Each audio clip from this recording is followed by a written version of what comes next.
Good morning all of you. आज हम पढ़ेंगे व्हाइट रस्ट ऑफ क्रूसीफर, जो कि ऊमाइसीटीज के सदस्य एल्बुगो के द्वारा होता है। तो मैंने पहले बताया कि ऊमाइसीटीज जो है वो लोअर क्लास की फंजाई है, और ऊमाइसीटीज के सदस्य है उनमें जो कोशिका भित्ति है वो ग्लूकोन नामक पॉलीसेकेराइड्स की बनी हुई होती है। बहुत कम मात्रा में सेलुलोज ही पाया जाता है, लेकिन काइटिन नहीं पाया जाता। अन्य सभी फंजाई में आप देखेंगे कि काइटिन पाया जाता है, ऊमाइसीटी लोअर फंजाई को छोड़ दिया जाए तो। और साथ में ऊमाइसीटी जो है, इसमें ये जो जू स्पोर बनते हैं वो फ्लैजिला युक्त होते हैं, अर्थात चल बीजाणु बनते हैं, फ्लैजिला पाए जाते हैं। फ्लैजिला जो होंगे वो दोनों प्रकार के पाए जाते हैं, टेंशन टाइप का और पी प्लस टाइप का पास में पाए जाते हैं। जू स्पोर जो होते हैं वो किडनी शेप होते हैं। और ये जो फंजाई है ये स्थलीय भी हो सकती है और जलीय भी हो सकती है, लोअर फंजाई की श्रेणी ऊमाइसीटी से जो मेंबर है। तो यहाँ हम बात करेंगे white rust of crucifers. Cruciferae family में विशेष प्रकार की बीमारी हो जाती है सफेद किट। व्हाइट किट रस्ट किसको कहा जाता है? फफोले पड़ जाते हैं पत्ती के ऊपर छोटे छोटे, जो कि सफेद पाउडर के रूप में आपको दिखाई देते हैं, तो इनको कहा जाता है व्हाइट रस्ट। तो ये पाया जाता है क्रूसीफेरी फैमिली में। तो क्रूसीफेरी फैमिली जैसे मूली है, गोभी है, सरसों है, इन सभी में ये बीमारी पाई जाती है। और भारत के संसार के सभी भागों में जहां पर ये उगाई जाती है उन सभी में ये रोग होने की संभावना है। तो ये ज्योग्राफिकल डिस्ट्रीब्यूशन हो गया कि सब जगह हो सकता है।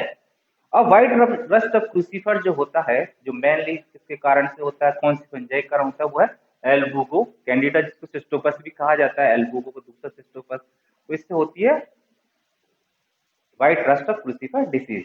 एल्बुगो की खासियत ये है कि ये जो है इसकी स्पीसीज जो है वो फिजियोलॉजिकल फिजियोलॉजिकल स्पेशलाइजेशन है इनका। तो इसमें ये होता है कि ये जो जाति है इसकी निश्चित, जैसे एल्बुगो की कौन सी जाति है, एल्बुगो कैंडिडा कैंडिडा, तो ये जो विशेष जाति है इसकी जो प्रजाति है, जातीय प्रजाति जो है वो निश्चित, जो कि एक विशेष प्रकार के होस्ट है उसी को संक्रमित करेगी, वो दूसरे प्रकार के संक्रमित नहीं करेगी।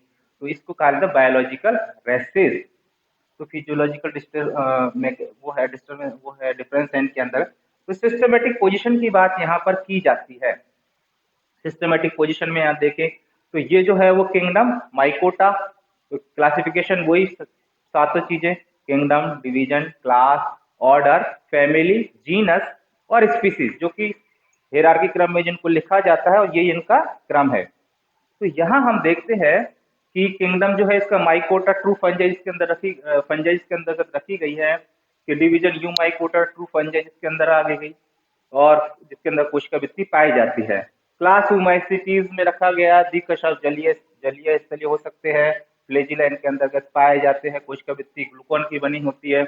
ऑर्डर पेरोनोस्पोरेल्स है यहाँ पर, कि जो है वो स्थलीय जलीय हो सकते हैं।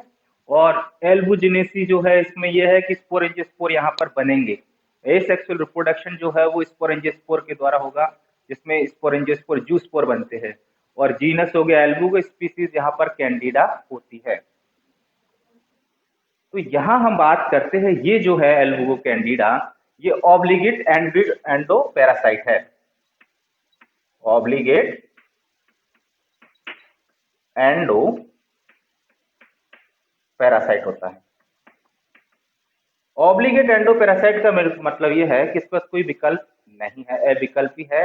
किसी होस्ट के अंदर ये संक्रमण करेगा, और संक्रमण कहाँ करेगा? कोशिका के इंट्रासेलुलर स्पेसों में। ये जो मान लो कोशिका है, बीच बीच में स्पेस है, यहाँ पर कवक जाल इनका पाया जाएगा। कोशिका के अंदर ये कवक जाल प्रवेश नहीं करेगा। तो जैसे ही संक्रमण होगा किसी भी, सबसे पहले जो संक्रमण यहाँ पर देखा जाता है एल्बुगो कैंडिडा के में, व्हाइट रस्ट ऑफ क्रूसीफर के अंदर, क्रूसीफेरी फैमिली जो सरसों का, तो सरसों में सबसे पहले जो संक्रमण होगा ये शुरू में होता है पत्ती की निचली सतह से। निचली सतह स्पोर्स रंध्र होते हैं, वहां से स्पोर अंदर इंटर करते, स्पोर से माइसिलियम बन जाता है। वो माइसिलियम जो है वो रंध्रों के माध्यम से प्लांट के अंदर पहुंचता है। तो एपिडर्मिस, कॉर्टेक्स, हाइपोडर्मिस में पहुंच के इंटरसेलुलर स्पेस में पहुंच जाता है और पूरे में जाल नुमा संरचना का ये निर्माण कर लेगा। और यहाँ से भोजन प्राप्त करने के लिए विशेष प्रकार के हॉस्टोरिया बनाता है, अर्थात पूरा माइसिलियम कोशिका के अंदर प्रवेश नहीं करेगा। चूषकांग पॉजिटिव यौगिक बोलते हैं सूचकांक।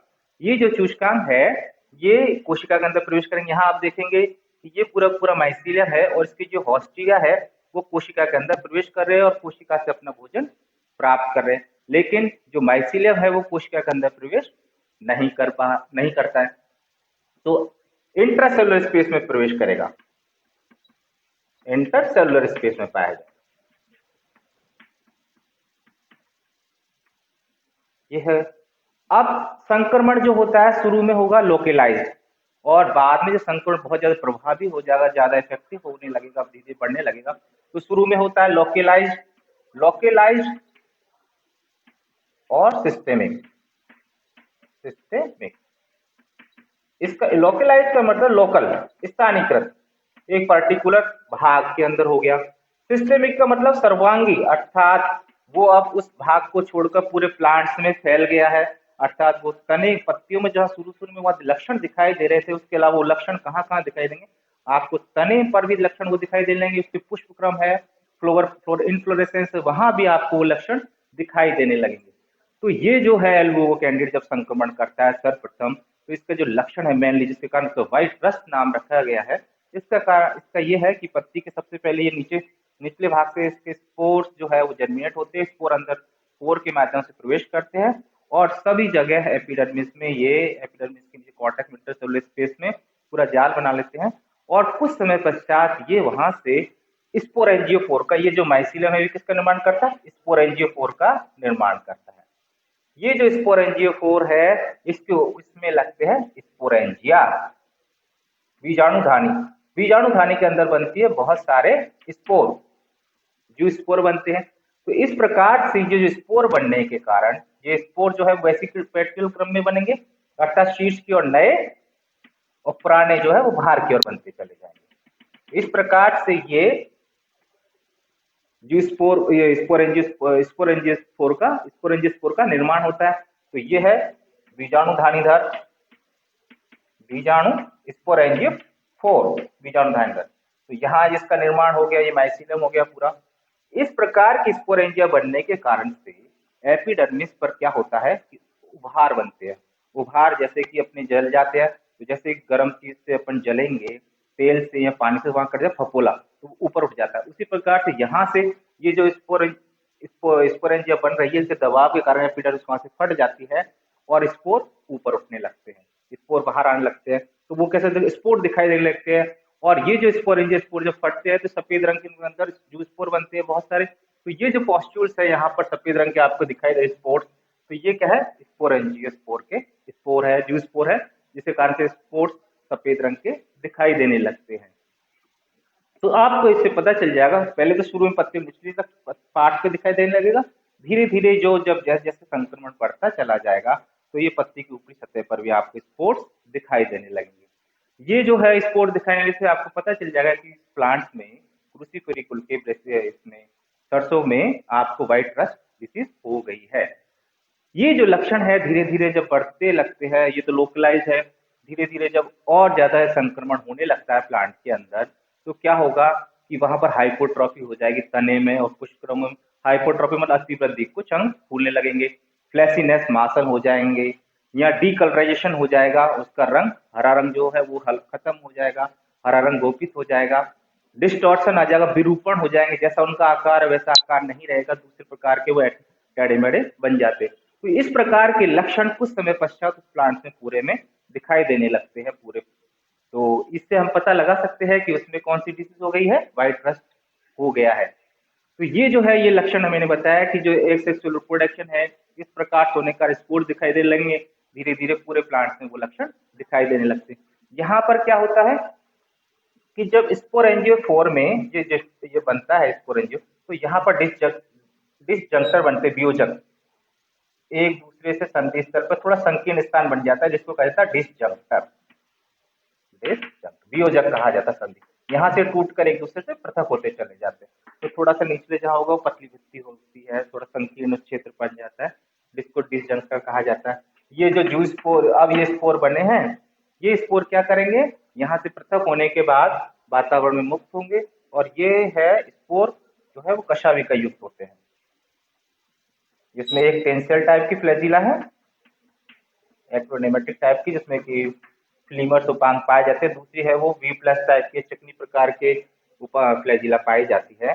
कुछ समय तक तो ये मूवमेंट करते हैं पानी में और एक स्थान दूसरे स्थान पे चलते हैं, कुछ फिर ये स्थिर हो जाएंगे। और इसकी जो अंतःभित्ति है, यहाँ से दोबारा से क्या होगा, दोबारा संक्रमण हो सकता है उसी प्लांट पे दूसरे प्लांट पे। तो यहाँ से क्या होगा, एक जर्म ट्यूब का फॉर्मेशन होता है। तो जीव स्पोर किस प्रकार से संक्रमण फैलाता है, स्पोर से स्पोर बनेंगे। तो ये जो स्पोर है इसके कारण से एक ट्यूब का निर्माण होगा और ये ट्यूब क्या करेगी, दूसरे प्लांट्स को संक्रमित करेगी। इस प्रकार से संपूर्ण जो फसल है, पूरी की पूरी सरसों की फसल है, उसमें क्या होने लगेगा, संक्रमण होने लगेगा।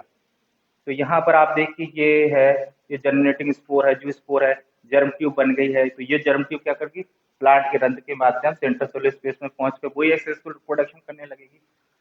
कुछ समय पश्चात तक तो सेक्सुअल रिप्रोडक्शन होता है। जब परिस्थितियां जब विपरीत होने लगती है, फसल कटने लगती है, तो ये क्या करते हैं, ये सेक्सुअल रिप्रोडक्शन के स्थान पर सेक्सुअल रिप्रोडक्शन करने लगते हैं।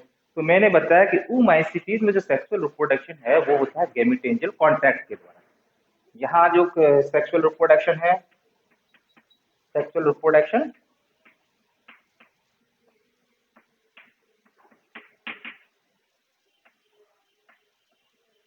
गैमेटेंजियल कॉन्टैक्ट के द्वारा। गैमेटेंजियल कॉन्टैक्ट में क्या होगा कि जो माइसीलियम, जो कवक तंतु है, वो विशेष प्रकार की संरचना को निर्माण करेंगे। एक में बनेगा उगोनी, जिसके अंदर केंद्रक होंगे बहुत सारे। एक बनेगी एंथिडिया पुंधानी, और जो पुंधानी वाला पार्ट है उसमें भी बहुत सारे केंद्रक होंगे। तो यहाँ इसकी बात करें हम माइसीलियम की, इसका कवक जाल, इसका जो वो कवक जाल है वो किस प्रकार का होता है, कवक तंतु। तो यहाँ हम बताना भूल गए। तो ये देखें, इसका जो कवक जाल है, ये कवक जाल है। तो यहाँ क्या होंगे, बहुत सारे केंद्रक होंगे, पट युक्त नहीं होंगे। ब्रांच हो सकता है, तो ब्रांच तो होगा, ये कैसा हो सकता है, ब्रांच शाखित हो सकता है। और एसेप्टेट होगा। एसेप्टेट का मतलब मैंने पहले बताया कि जहां पर सेप्टा नहीं पाए जाते, पट नहीं पाए जाते। तो पट नहीं पाए जाते तो एक ही कोशिका में क्या होंगे, बहुत सारे केंद्रक हो जाएंगे। इस स्थिति को कहा जाता है सीनोसिटिक, संकोशिकीय अवस्था। तो एक कोशिका में बहुत सारे केंद्रक हो गए, ये प्रोटोप्लाज्म हो गया, जीवद्रव हो गया इसका, और एक केंद्रक हो गया। तो इस प्रकार का ये इसका आईपी कवक तंतु माइसिन इस प्रकार का पाया जाता है। तो जब भी कभी सेक्सुअल रिप्रोडक्शन होता है यहाँ पर गैमेटेजियल कॉन्ट्रैक्ट के द्वारा, तो ये जो कवक तंतु है सपोज दैट, तो ये क्या करेगा, एक जो है वो बनाएगा ओगोनियम और एक बनाएगा एंथीडियम पुंधानी, एक अंडधानी एक पुंधानी। तो एंडिडियम जो होगी वो गोलाकार संरचना के रूप में होगी। देखिए ये ओगोनियम है, गोलाकार संरचना के रूप में आपको यहाँ दिखाई दे रही है। तो वो विशेष प्रकार की संरचना रहती है गोलाकार। तो इसमें एक केंद्रक है जो बिखरे हुए पाए जाएंगे, और उसी प्रकार से एक मुक्ताकार संरचना युक्त बन जाती है, इसको कहते हैं एंथीडियम। इसमें बहुत सारे केंद्रक होते हैं, तो एंथीडियम बन जाएगी और उगोनियम बन जाएगी। उगोनियम और उगोनियम की खासियत यह है कि इसमें जो केंद्र का जो पार्ट है उसमें बहुत ज्यादा कोशिका द्रव होता है, सघन कोशिका, उसको कहा जाता है ऊप्लाज्म, केंद्र भी पाए जाते हैं। और बाहर वाला जो पार्ट है उसमें रिक्तिका युक्त ज्यादा होता है, उसको कहा जाता है पेरिप्लाज्म। तो दो पार्ट है इसके, देखिए यहाँ पर ये है पेरिप्लाज्म, ये देखिए पेरिप्लाज्म में बाहर वाला रिक्तिका युक्त, और अंदर वाला जो पार्ट है वो जिसके अंदर के केंद्र पाया जाता है उसको कहा जाएगा ऊप्लाज्म। कुछ समय पश्चात ये जो केंद्रक है इसके ज्यादातर केंद्रक बाहर परिधि की ओर चले जाते हैं, पूरे के पूरे पेरिप्लाज्म की ओर, परिद्रव की ओर। अंडद्रव, ये तो बीच वाला अंडद्रव, बाहर और परिद्रव। तो ये जो केंद्रक है पेरिप्लाज्म में चले जाएंगे, सिर्फ एक केंद्रक को छोड़ दिया जाए तो। और ये केंद्रक बाहर वाले जो परिद्रव में गए हैं, पेरिप्लाज्म में जो केंद्रक गए हैं, वो सारे के सारे नष्ट हो जाएंगे, उनका कोई रोल अभी तक पता नहीं चला है। सिर्फ ऊप्लाज्म में एक केंद्रक रह जाएगा जो कि सघन कोशिका द्रव युक्त कणिका में कोशिका द्रव जिसके अंदर पाया जाता है, इसको कहा जाता है सीनोसेंट्रम। बीच वाला जो पार्ट है एक केंद्रक होगा, सघन कोशिका द्रव पाया जाता है, इसको कहा जाता है सीनोसेंट्रम। तो ये जो उगोनियम है, बना है यहाँ पर उगोनियम, इससे थोड़ा सा एक पेपिला में संरचना बन जाती है, रिसेप्टिव पेपिला। उगोनियम से क्या बन जाएगी, जैसे कि ये उगोनियम है, यहाँ से एक छोटा सा उभार बन जाता है, इसको कहते हैं रिसेप्टिव हाइपी। सेंटर में क्या है, ये केंद्रक है और इसके चारों तरफ सघन कोशिका द्रव, इसको कहता है सीनोसेंट्रम। ये परिद्रव है, पेरिप्लाज्म हो गया। इसको कहा जाता है receptive high papilla, receptive papilla कहा जाता है इसको। इसके बगल में क्या होता है कि अंडधानी वो पूर्णधानी इसके बगल में विकसित हो रही होती है और ये बनाती है एक फर्टिलाइजेशन ट्यूब। कॉन्टैक्ट किसके द्वारा होगा? फर्टिलाइजेशन ट्यूब के द्वारा। तो यहाँ आप देखिए ये फर्टिलाइजेशन ट्यूब का फॉर्मेशन हो गया। तो इस फर्टिलाइजेशन ट्यूब जो है वो रिसेप्टिव पेपिला से किसके अंदर प्रवेश कर जाएगी? वो प्लाज्म के अंदर प्रवेश कर जाएगी और इसका जो एक केंद्रक है रिसेप्ट जो फर्टिलाइजेशन ट्यूब के द्वारा इस प्लाज्म के अंदर पहुंच जाएगा। यहाँ पर एक अंडधानी का केंद्रक और एक एग का न्यूक्लियस दोनों क्या होगा? फ्यूजन हो जाएगा, दोनों केंद्रक होगा और बन जाएगा ऊ स्पोर। ये ऊ स्पोर जो है मोटी कोशिका वृत्ति युक्त होता है, बहुत समय तक अपना जीवन ऐसे ही व्यतीत करता है, जबकि परिस्थितियां थोड़ा प्रतिकूल रहती है और अनुकूल परिस्थितियां आने पर से कोशिका द्रव का विभाजन होता है, केंद्रकों का विभाजन होता है।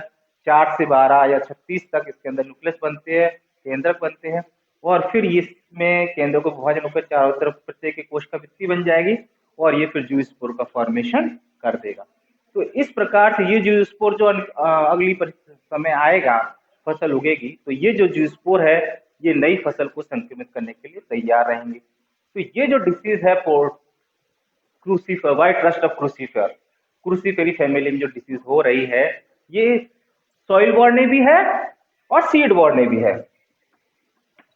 सॉइल बॉर्ने एंड सीड बॉर्ने डिसीज है। अब आप इसका मतलब क्या है ये समझ में देख लें। सॉइल मतलब जमीन में यदि उस स्पोर पड़ा हुआ है, ये जो जमीन में पड़ा हुआ कचरे के साथ जो जूस स्पोर पड़े हुए हैं, जब आप अगली फसल उगाएंगे अनुकूल परिस्थिति आएंगे तो जूस स्पोर है उससे क्या बनेंगे? जूस स्पोर, वो संक्रमण करेंगे। तो यदि मिट्टी के द्वारा संक्रमण होता है तो सॉइल बॉर्ने है, सीड बॉर्न, सॉइल बॉर्ने बरदौड़ उत्पन्न रोग। और सीड बॉर्ने का यदि वो जूस स्पोर जो है वो सीड के अंदर चला गया है, सीड के अंदर प्रवेश कर गया है और अगली फसल आपने उसी सीड से उगा दी है तो वो जो है वो जर्मिनेट होंगे और उस फसल को संक्रमित कर देंगे। तो यहाँ हमें ये ध्यान रखना है कि जब कभी इस बीमारी से बचना हो तो हम क्या करते हैं, या तो क्रॉप रोटेशन को अपनाएंगे। क्रॉप रोटेशन मतलब ये फसल जैसे सरसों की है तो अगली बार सरसों ना उगा के कोई दूसरी फसल उगाएंगे ताकि जो जू स्पोर है उसके स्पोर जो मिट्टी में है वो नष्ट हो जाएंगे। और या फिर इसमें बोर्डो मिक्सचर कॉपर युक्त जो रसायन है, कार्बन रसायन कॉपर सल्फेट युक्त वो है बोर्डो मिक्सचर इनऑर्गेनिक कंपाउंड। तो आप बोर्डो मिक्सचर का भी यूज कर सकते हैं, रेजिस्टेंट वेराइटी का यूज कर सकते हैं जिसमें कि संक्रमण ना हो। तो यहाँ हम ये सब चीजें अपना सकते हैं। तो आपने हम यहाँ देखा कि व्हाइट रस्ट ऑफ क्रूसीफर में कौन कौन से किस प्रकार से लक्षण इसके दिखाई देते हैं, कौन इसको फैलाता है, एटियोलॉजी किस प्रकार से रोग उत्पन्न कर रहा है, किस प्रकार से फैलता है, एपिडेमोलॉजी, ये सब चीजें हमने यहाँ पर देखी। नेक्स्ट हम चर्चा करेंगे किसी अन्य डिसीज के बारे में। तब तक के लिए थैंक यू।